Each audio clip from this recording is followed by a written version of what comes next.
कुछ महाराष्ट्र की भी बात कर लेते हैं। महाराष्ट्र की विदर्भ की 10 सीटों का जो इस वक्त रुझान आया है, उसमें नागपुर तो इसमें कोई डाउट नहीं है कि बीजेपी जीत रही है और ये मार्जिन भी बहुत बड़ा हो गया है, फासला बहुत बड़ा हो गया है।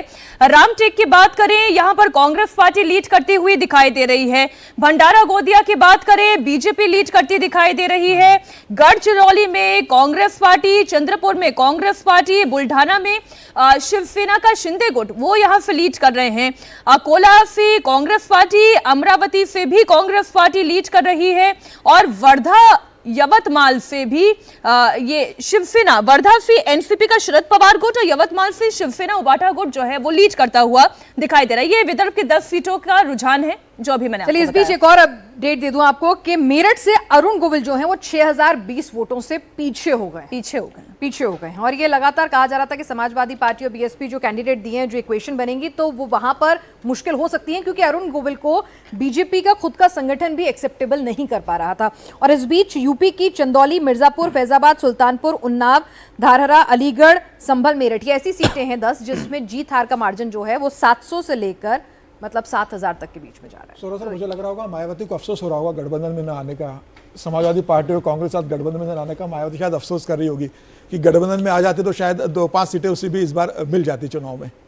लेकिन यूपी की तस्वीर अभी भी बदल सकती है, क्योंकि लगभग 20 सीटें ऐसी हैं जहां पर मार्जिन जो है वो बहुत कम। लेकिन बड़ी देर से पिनाज, अगर आप ओवरऑल टैली की नजर डालें या नीचे जो पार्टियों की इंडिविजुअल अभी स्थिति है वो बदल नहीं रही है, ऑलमोस्ट वही है। एनडीए 288-90 के आसपास है, भारतीय जनता पार्टी 230, 232, अब 234 हो गई है, कांग्रेस पार्टी भी 90 समथिंग में बहुत देर से। तो इसमें कोई परिवर्तन होता हुआ दिखाई नहीं दे रहा, एक स्टैटिक स्थिति बनी हुई है अभी तक।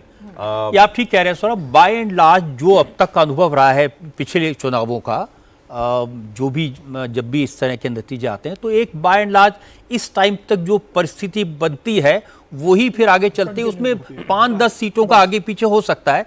तो दो चीजें बड़ी क्लियर हैं कि अपने दम पर बीजेपी 272 मार्क पूरा नहीं कर पाएगी। दूसरी बात ये भी बिल्कुल क्लियर है कि एक 290-300 सीटों के साथ बीजेपी एक कोalition की सरकार बनाएगी।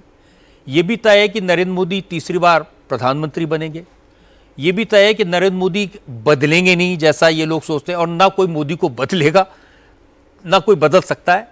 ये चीज़ें बड़ी क्लियर है। और चौथी बात यह है कि अब इस पूरे चुनाव के लिए कोई किसी को मैनिपुलेशन नहीं कर सकता, और कोई ये नहीं कह सकता कि ये ईवीएम से बदल के, ये डीएम पर प्रेशर डाल के, ये मीडिया का साथ लेकर के किसने चुनाव जीत लिया। देश की जनता तय करती है और फिर बाकी कोई इसमें कोई असर नहीं डाल सकता। और विपक्ष का मोरल लेकिन बहुत हाई दिखाई दे रहा है। ये जो रजत जी कह रहे हैं ना, रजत जी जो कह रहे हैं बहुत बड़ी उपलब्धि है। हिंदुस्तान की प्रजातंत्र में जो चुनावी प्रक्रिया है उसके ऊपर जो प्रश्न चिन्ह उठते थे, इसके बाद वो सब प्रश्न चिन्ह खत्म हो जाएंगे। और ये किसी देश के लिए बहुत बड़ी उपलब्धि है कि लोगों को ये विश्वास हो कि हमारे यहाँ जो चुनाव होता है वो निष्पक्ष होता है, बिना दबाव के होता है और बिल्कुल सुचारू चुनाव होता है। ये जो इतने दिनों में ये माहौल चुनावों पे, चुनाव आयोग पे, देखिए देश की जनता के मन में भी ये सवाल, ये डाउट पैदा हो गए थे। अगर ये 400 पार होता तो लोग कहते कि बस मैनिपुलेट कर लिया। और एक बहुत बड़ी आर्मी तैयार की गई थी लॉयर्स की, जो फिर इसको लेकर के नैरेटिव क्रिएट करते, ईवीएम पर सवाल उठाते, इलेक्शन कमीशन पर सवाल उठाते, कोई सुप्रीम कोर्ट को अप्रोच करता, और फिर ये सवाल, अब कम से कम वो स्थिति नहीं है।